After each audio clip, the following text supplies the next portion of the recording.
крича «Кыргыз», через какой только ад он не прошел. Вы можете отрубить мне голову, но отрезать мне язык вы не сможете. За правду сидел за решеткой, подвергался преследованиям, Он потерял сына. потерял любимых родителей. Судьба испытывала его самыми тяжелыми испытаниями. Сердце разрывалось, он глотал кровь от боли, но не сломался, не согнулся, потому что в его груди была только одна цель – мой народ, моя земля, мой Кыргызстан. Тяжелые дни, годы страданий остались позади. И пришел президент, которого народ ждал и которого народ сам выбрал.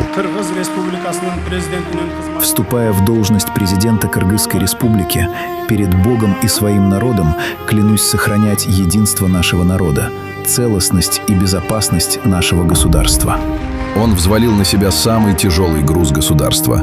Ради свободы народа, ради целостности границ он рисковал жизнью. За каждого кыргызского героя, погибшего в Баткене, его сердце кровоточило. И бывали моменты, когда он не мог сдержать слез на глазах у людей.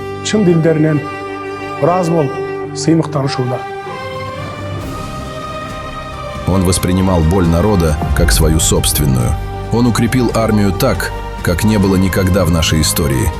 У нас хватит как моральных, так и материальных сил, чтобы дать жесткий отпор тем, кто на нас посягнет.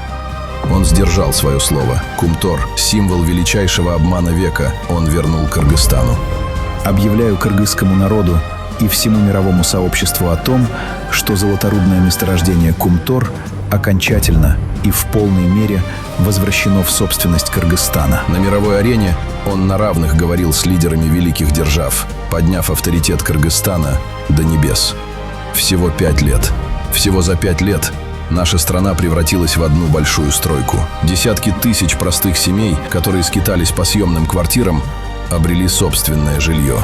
Экономика совершила беспрецедентный рывок, и по темпам роста мы вышли на первое место в Евразии. Это реальность, это история.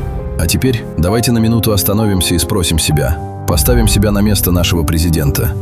Сможет ли один человек вынести такой груз, такую ответственность, такую работу?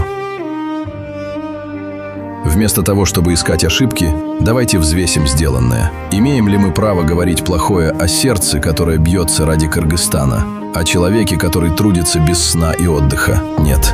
Мы должны поддерживать, не подводить нашего лидера, который поставил свою голову на кон ради кыргызов, не разделяться, сплотиться в один кулак. Наш вклад в страну – это вера и поддержка.